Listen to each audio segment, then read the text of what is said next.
আসসালামু আলাইকুম। দেশের সরকারি চাকরিজীবীদের জন্য এই মুহূর্তে সবচেয়ে বড় ব্রেকিং নিউজ নিয়ে আপনাদের সাথে আমি আছি মোহাম্মদ আব্দুল মান্নান। অবশেষে দীর্ঘ প্রতীক্ষার অবসান ঘটতে যাচ্ছে। চূড়ান্ত হয়ে গেছে বহুল আলোচিত নবম জাতীয় পে স্কেল। আগামী 1 জুলাই থেকে নতুন এই বেতন কাঠামো কার্যকর করার সব প্রস্তুতি শেষ করেছে সরকার। তবে এবারের পে স্কেলে যেমন থাকছে বড় সুখবর, তেমনি সাধারণ কর্মচারীদের কপালে চিন্তার বাজ বাড়িয়ে কাটা হচ্ছে বেশ কিছু বড় বড় বাধা। আজকের এই বিশেষ প্রতিবেদনে আমরা জানব কার কত বেতন বাড়ছে, কোন কোন ভাতা কাটা যাচ্ছে এবং চূড়ান্ত গেজেট কবে প্রকাশ হচ্ছে। সম্পূর্ণ তথ্য জানতে আমাদের সাথেই থাকুন।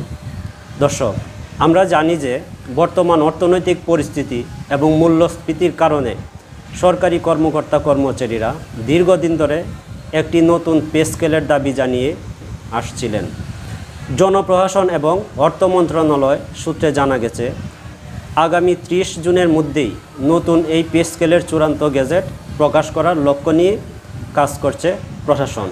তবে সরকারের আর্থিক সক্ষমতার কথা বিবেচনা করে পুরো পে স্কেল একেবারে বাস্তবায়ন না করে 2 ধাপে এটি কার্যকর করা হতে পারে।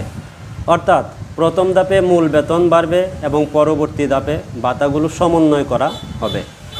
এবার আসা যাক সবচেয়ে গুরুত্বপূর্ণ প্রশ্নে, মূল বেতন আসলে কতটা বাড়ছে।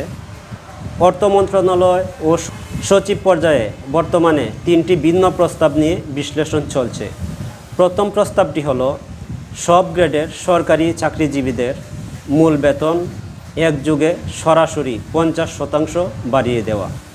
দ্বিতীয় প্রস্তাব প্রথম থেকে নবম গ্রেডের কর্মকর্তাদের জন্য 40% এবং দশম থেকে 20তম গ্রেডের কর্মচারীদের জন্য 60% বেতন বৃদ্ধি করা। এবং তৃতীয় ও সবচেয়ে আলোচিত প্রস্তাবটি হলো নিম্ন স্তরের কর্মচারীদের জীবনমান উন্নত করতে দশম থেকে 20তম গ্রেডের মূল বেতন সর্বোচ্চ 100% অর্থাৎ সরাসরি দ্বিগুণ করে দেওয়া। এই 3টি প্রস্তাবের যে কোনো একটি চূড়ান্ত অনুমোদনের জন্য এখন একেবারে শেষ টেবিলে রয়েছে। বেতন বাড়লেও কাটা হচ্ছে ভাতা। কিন্তু দর্শক, মুদ্রার অপিঠও কিন্তু আছে। একদিকে যেমন মূল বেতন বাড়ছে, অন্যদিকে সরকারি ব্যয় নিয়ন্ত্রণে রাখতে ভাতার কাঠামোতে বড় ধরনের কাটছাঁট করার পরিকল্পনা নিয়েছে সরকার।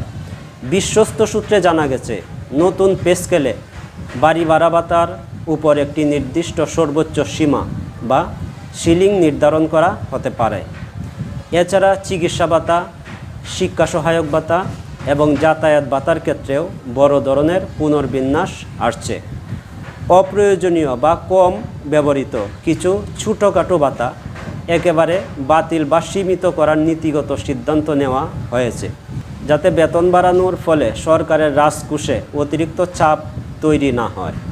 তবে এবারের পে স্কেলে শুধু কর্মকর্তারাই নন, বড় সুসংবাদ পাচ্ছেন অবসরপ্রাপ্ত ও অবসরের অপেক্ষায় থাকা ব্যক্তিরাও, যারা বর্তমানে লিভ প্রিপারেটরি টু রিটায়ারমেন্ট বা LPR আছেন। তাদেরও নতুন এই বেতন কাঠামোর আওতায় অন্তর্ভুক্ত করার সিদ্ধান্ত নেওয়া হয়েছে। ফলে প্রবীণ বা অবসরোত্তর জীবনে থাকা কর্মকর্তা কর্মচারীরাও এই বাড়তি আর্থিক সুরক্ষার অংশীদার হতে যাচ্ছেন। সব মিলিয়ে নতুন পে স্কেল নিয়ে সরকারি পাড়ায় এখন টানটান উত্তেজনা। আপনার কি মনে হয়, ভাতা কমিয়ে মূল বেতন বাড়ানো কি যৌক্তিক হচ্ছে? আর এই 3টি প্রস্তাবের মধ্যে কোন প্রস্তাবটি চূড়ান্ত করা উচিত বলে আপনি মনে করেন? কমেন্ট করে আপনার মূল্যবান মতামত আমাদের জানান। এই বিষয়ে পরবর্তী যে কোনো আপডেট সবার আগে পেতে আমাদের চ্যানেলটি সাবস্ক্রাইব করে রাখুন এবং ভিডিওটি ভালো লাগলে লাইক ও শেয়ার করুন। আজ এ পর্যন্ত। সুস্থ থাকুন, ভালো থাকুন। আল্লাহ হাফেজ।